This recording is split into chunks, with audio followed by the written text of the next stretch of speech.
i-Constitutional Court ayinasidingo uma beke baya obekuhlanganise mina nabo ngiyangizwa Zulu ngoba manje bengikuzwa ukuthi cha siyamuzwa umongameli kodwa uma sekuyiwa kwi-Constitutional Court sekupersonal it's personal against Misuzulu now and uma usukela uMisuzulu you are going for me direct no I'm waiting for you we'll go down we'll dance sizodansa sifike manje indaba esilo kuvuthanda lwethu lapho fanele khona sizwe Nkosi ngabo amagama aphuma kubo ukuthi bazizwa benjani namhlanje sebeshila abaningi bona bazizwa benjani ngosuku namhlanje phakathi koNgonyama noDlukulu usuku namhlanje lubaphathe kanjani ukuthi babelifisa kusukela kudala kodwa singakusho thina akuphelele sakuzwile kuphuma emlonyeni wabo osingabo namhlanje manje nabesilo ngifisa ukuthi kusukume lowo owakhethwa amakhosi ukuthi abe lapha phakathi kwethu lo okaba umbono umntwana waphinda angene ehlangene namakhosi aseNdlukulu labantwana baseNdlukulu ukuthi ngaye mangaphosisi phakathi kwethu ngoba sonke silapha etendeni akekho ngeke asho ukuthi ekhaya iphuma ngenkomo eyayolobona umntana enkosi khona mangayisho ngishimbala ukuthi baphume njani ekhaya iyolobona umntana enkosi ukuthi kuzayo lesi silo lesi esikhona phakathi kwethu asimbonge umntwana phenaka ngalowo mbono lo owamfikelayo naleyo nhliziyo leyo na ukuthi angabi nalunye ngoba abanye abantu abeyoba nonye bangakwezi lokho kodwa umntwana aba nombono ukuthi abone ukuthi kuyofika isikhathi lapho okuyodinga khona ukuthi kuhlukaniseke phakathi kwalowo ozoba inkosi nabanye ozoba abantwana wasilungisa umntwana phenaka kusenesikhathi Singasimshayela ihle umntwana aphendangene lapha khona. Sicelele impilo ende noma ukuhlala kuhle lapha khona owesini. Ngicela ukusukumisa iNgonyama kanye noDlukulu. Wena uDlukulu. Wena uDlukulu. Ayethe. Alaza kausavutana ngokubasela. Saka basanyele sinambathi. Sesamsisho tamsaka laba bokubisikhala gaga qikile ngulu kufikrene. Awusokuhlufula. Ho atazomtana mzemo kona manzi. Buya bakahla sankihla kadlaza ngawudina ukuhlo umthanda ihlathi njengebaba lamswane kagogo kawusangena ekhaya. Phahla bona nje komthakatha lejona nomsuka abaqatsha ngeseke ukudla into abasedlukulu. Sidinga somkhulu umkhome. Bayudla bawushelela abantu bazabo kumzilakaza qoma ukushekela kushiya uphokolo. Kanti kaQushisilo ngumone. Kodwa lolu phokolo luphuzele ephahla msakandaba. Inqala gogo maxubane indaba zomkhulu ayiqedwa zokulandela. Lento umthokozi obezalo komahlobo wayeke wayishisa inqindi. Kuyikhipha kabi thamsaqi itsonyama zadla umhlubulo. Balala bangadlile bebhe umlungu ngabele phuzu ukukhahlela umqala bodi yokushaka phuma emenweni. Hujani bote. Pia ukibekela. Phela kantongo lenyathe emnyama. Hathi sebeyibangele nabakwaZulu. Siyavusela abantu ukuphithana amakhanda bhonqo lobhanqule nabanini bensima basobe bokusiphula. Sihamba usilikhoba ngelomlilo. Siyisegcekeni. Lapha kuba kokhetho omthandayo. Sebekade basotha siyabahamula. Yuthulu ngolwezithwe. Yuthulu ngolwezinyathi. Lwathi umnumzana uCyril Ramaphosa. Phuma phaphatheka lapha kithi kwakhetho omthandayo. Uyawafohla ngesikhathi saphuma uNgonyama. Belikozela inkosi. Thambise kaPeyitop lapha emasibeleni lokhozola inkosi umthokozisi kaKhayelihle lapha emakhambile bhuku dinsi hawiyawinyanga lekhwabaza nomuntu u3 second obezela kwaNkonyana unontanda kuba lobeje ngomizi uhlanya ngolapha emathuneni sebhonqa phansi umgiliphi hoko akayigcisa akanye imgomo ukuthi wahlomisa ukuthi sayitshalo uNgonyama wona ngokuthwala isidlokolo waqonda inkandla mkedle ihlekisa maqede waliqaqa bona Lesotho phana umntwana usekalende kulaba bakwaminyamazi hiphuma lasabaloko uzizwe zalokwamakhaya lamhaqa usipho masefe zalokwamhlobo sebathe gezi udenge zalokwamkhosi haligezeli siname sinamatheli yosumncwanya ubukhosi bukuzotholini umkhono nodlako odvaye ibandla halaze lwavula indlala mlonyeni habayithetha inkodle ithokazi bathi umishuzulu kasokali kusanelelo kwaZulu bathi wehlule isizulu kanti inkosi yayidiniwe mhla iyokhuza abantu bakayise abafake intapela ngenxa yendlala yathi mandiya phezana ubulala abantu ePhoenix. He was not born to read the papers but born to lead the Zulu nation. Therefore the hatred from a different ethnic groups so petrolly motivated by politics.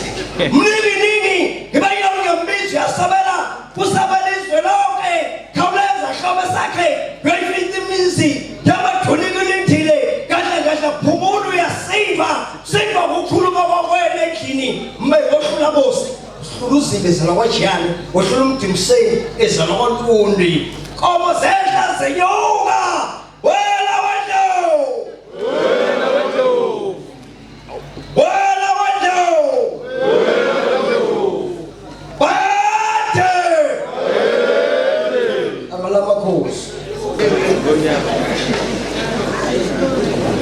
Sithokoze kakhulu nina ngemphathi wohlelo Mntwana kwaMinyaka asizukukhuluma okuningi nangenxa yokuhamba kwesikhathi kodwa nje ngicabanga ukuthi thina besilo uNkulunkulu uzawubeka naye afisa ukuba akubeke ngokunqamleka nami ngizobeka engifisa ukuba ngikwedlulise. Ngiyathokoza.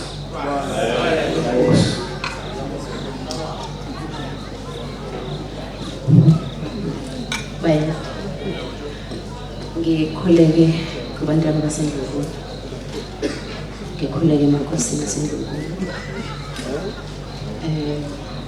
khuleke ebukhosini bakaMyeni la ngizalwa khona, ngikhuleke kwizivakashi zonke, ngibingelele zonke ivakashi ihambele zethu ezisabele, abangwangane siyathokoza kakhulu ukuthi nisihambele.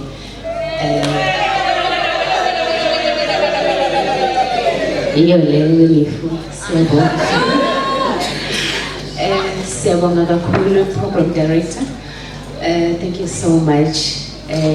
Ngibingelela amaNazaretha nomfundisi kaDeshadi sangaza musasekhona. Kakhulu isilungu. Siyabonga kakhulu, sibonga kakhulu kwinkokheli isikhona zisihambele bakumalema nethimba lakho siyathokoza kakhulu. Nabanye NEC bonke bebakhona nawo wonke umuntu othe wazobungaza lolu suku kanye nathi siyathobeka kakhulu nanokuthi nispende isikhathi sonke nichitha ama-hours wena ukuthi beningaba ninezidingo or ninama commitment ebeninawo, but just because you wanted to grace this day with us siya appreciate kakhulu nokuhlala nathi kusukela ekseni kuze kushone ilanga.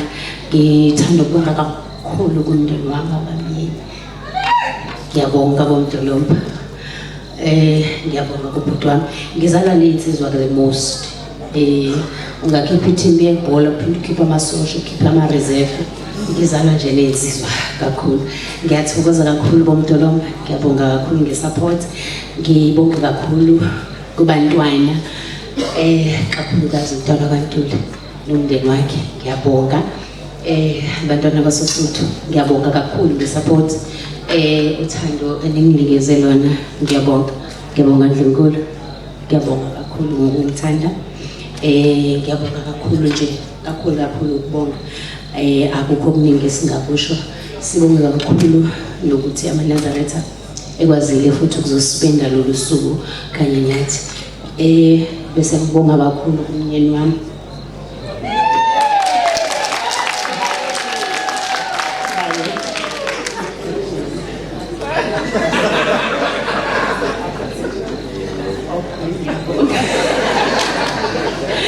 ngiyabonga ngale kwesilo kukhona isithando sami. Ngiyabonga kukhona isithando sami. Ngiyenzele iqiniso. Ngiyabonga ukuthi ubuyise futhi isithunzi sakamyeni. Thank you so much. Nisazobuyela emakhaya uNkulunkulu anikuzise siyathokoza.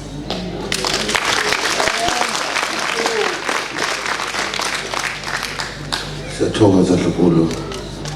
Nina besilo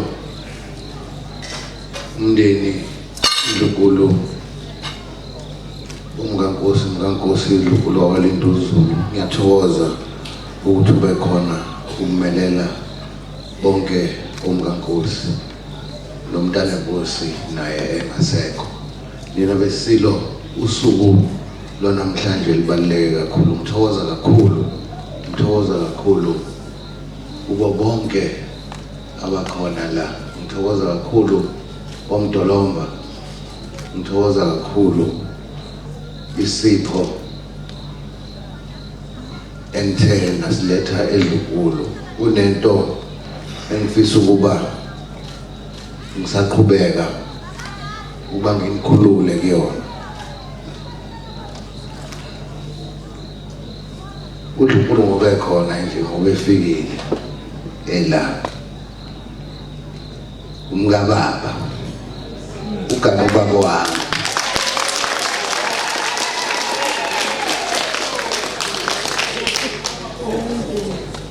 Usho ukuthi ezame izingane esiyoba nazo naye umkami sengiyomthola lapho mina.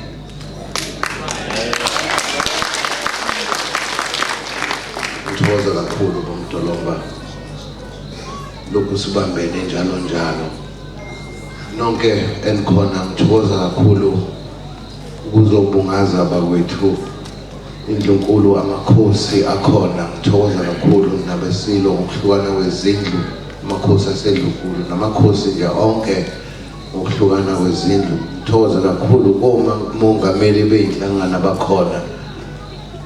Umhlobo wami bakumalema ngithokoza kakhulu nesekela lakho nawe Dlamini mzala.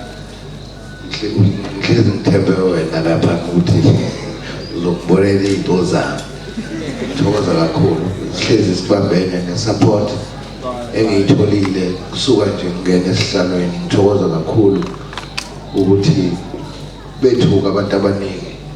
Ngisho nje lokhu bethuka abantu abaningi ukuthi hawu ngoyama asupportwa uMalema iFF. Kanti bakwethu imbono yethu iyafana. Siyakholelwa ukuthi isikhathi sentsha lesi isikhathi sentsha ukuthi nayo ikwazi ukuthi idedele ilibuse lelizwe njengoba kwenzeka. Ngicela ukuba nishayele uhulumeni wase South Africa ngokuthi kancane intsha iyangena ezikhundleni.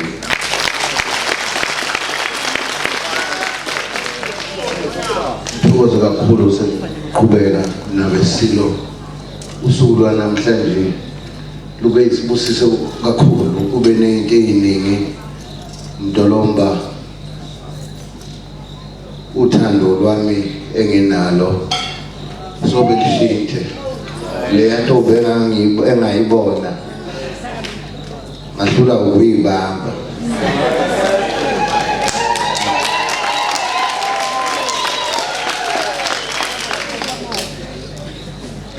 Ngoba phela singabantwana kuyekusize ukuzalwa eDlunkulu kuyasebenzela kwesinye isikhathi kodwa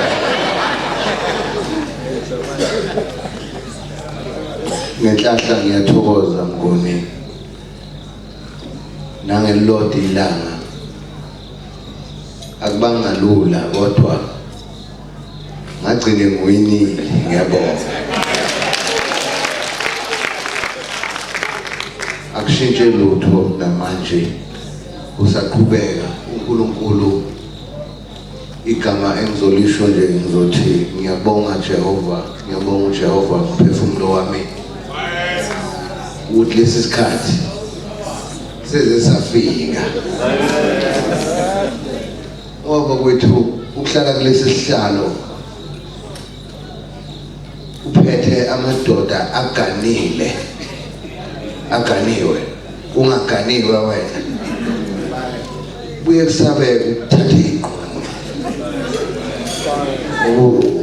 awu bazosho awu ingwenyama khona kodwa akamasukudlala ngathi akathatha umfazi so umzwa-ke mhlawumbe uthi sesizoyithatha-ke iy'nqumo-ke manje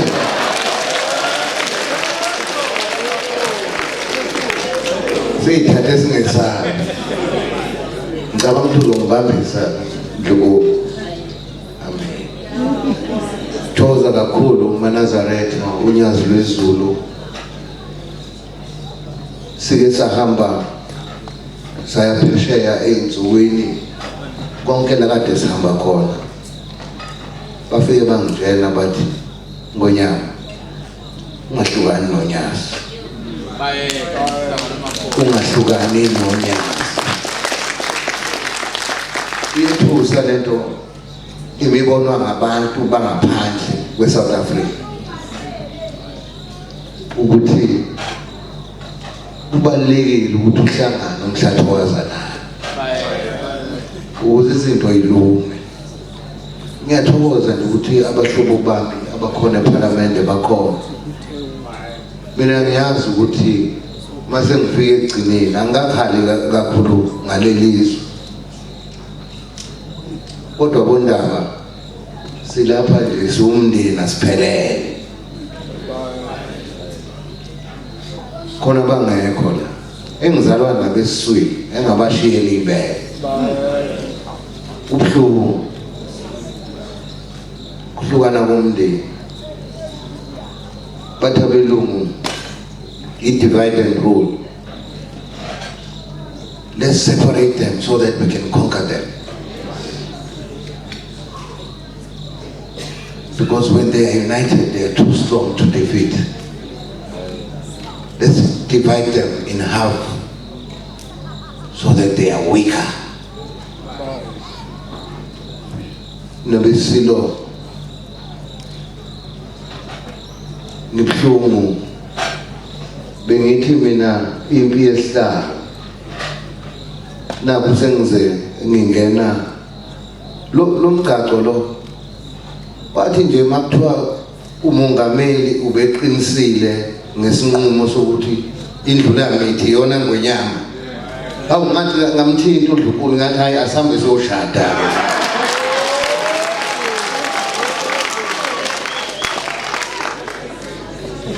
lokho kuzivimba ukuthi sekulpulpit sesedlulile ngoko nabesiko adangibuzange la ngini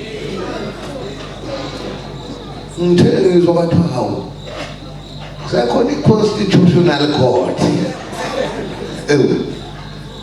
senze njani-ke manje ngoba sesihlela umshado kanjena manje sekhona icala futhi elisazongena ngizothini kubantu bakwamina ukuthi awu ingwenyama kanti ifuna siboshwe kanye nayo nazi isiholela ejele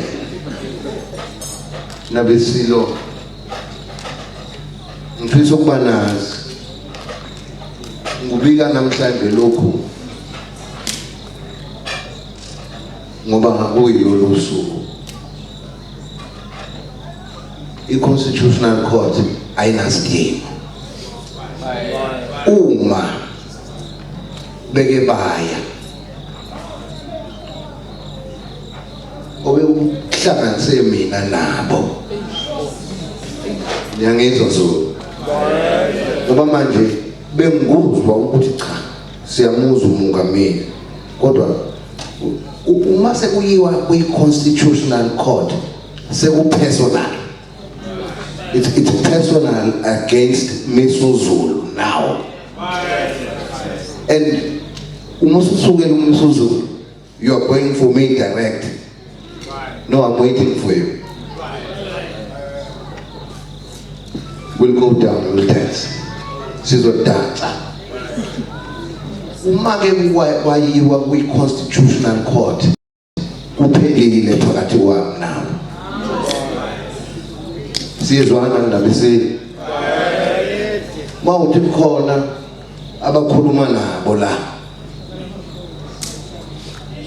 uthumele lo mlayezo ukuthi mabe ukuthi ngoba sekuyangixaka ukuthi yini abayifunayo manje usetshenziswe igama likamama la ngoba esayithulela indlovukazi ingakwazi ukuyiphendulela ukuthi khona yangifaka esiswini imfaka esiswini kwenze njani qambela umntana enkosamama ubuhlungu ngimi ubuhlungu azile kodwa uzokhuluma lezo ndawo kodwa ngithenga izulu kangikusho lokhu ngalolu usuku ukuthi ngoba bese uhlela lo mshado lo mchado sikuhleliswa ukuthi bese sithi izinto zamacala iqiniso selivele obani cho abakushaya indiva lokhu okushiwo ngumongameli ukuthi wayeqinisile futhi ngeke besabuyele high court ngoba ibachithile sebeqhubekela ke manje kwi-constitution ibuhlungu lento abayenzayo ihlazo isisithunzi mina-ke personal uma-ke kukakwayiwe kwi-constitutional court ngicela bakwethu ningizwe kahle lokho sekupersonal sebefuna mina siqu sami misuzulu asesisihlalo sebefuna mina mase kunjalo-ke ayithola nayiphezulu mase funa mina ngikholwa mina ubaba wangifundisa ukungesabi mina angisabi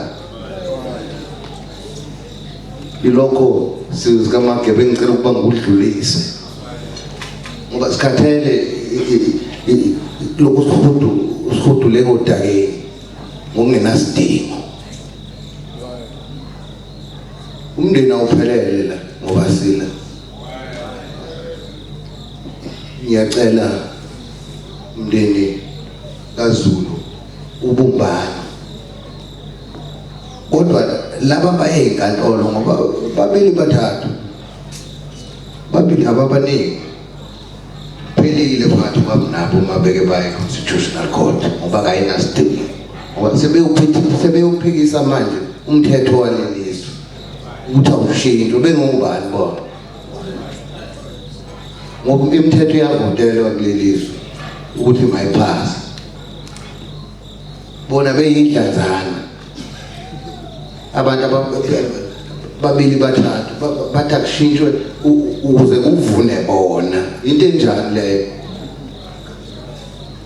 bakwethu ngithokoza kakhulu ngibongela uNdlokombane kulesi sigodlo ngibongela nonke isivivane bakwethu ukusingatha udlunkulu ngibonga nonke engeke nafaka isandla ngibonga kakhulu emisiwa wakhokta ukufaka isandla ngibonga kakhulu umbutho wezokuvikela nowalapha ekhaya okhona ohlezi ukanye nathi nayo i-presidential ohlezi ihamba kanye nathi siyabonga nabesilo ngiyazi ukukhuluma kube kuningi lapha emafonini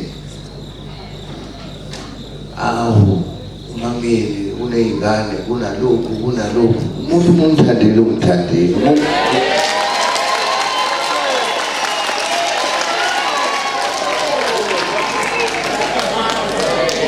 mina ngilandele yami inhliziyo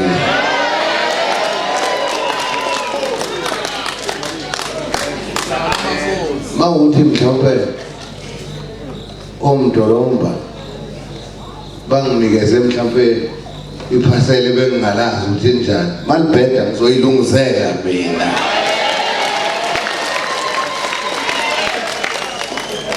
kahle futhi sikhuluma ukulungisa lokhu esikwaziyo kwaZulu ukuthi umuntu ulungiswa ngenduku owesilisa ulungiswa ngenduku i-gender based violence angihambisani nayo ngiyakwazi lokho kwamina nje angazi ukuthi ngathi ngiyifunde kephi ngoba angazi ngimbone uNdlokombane ebeke umama bami isandla angaze ngathi ngifunde kephi leyo manje-ke Dlukulu induku iningi eDlukulu ziyahlobisa nje ayisebenzi nemvubu enye nje ngihlezi ngiyiphethe imvubu ngoyiqaqa kodwa ngelinye ilanga mina besilo ngithokoza kakhulu uPremier weProvince ukufaka isandla ngithokoza kakhulu umndeni wakwaButhelezi ibanga ubukhosi ngithokoza kakhulu engibakhohliwe bakwethu nonke kwamalenza sihlezi sindawonye nganye nani ngiyathanda ushifu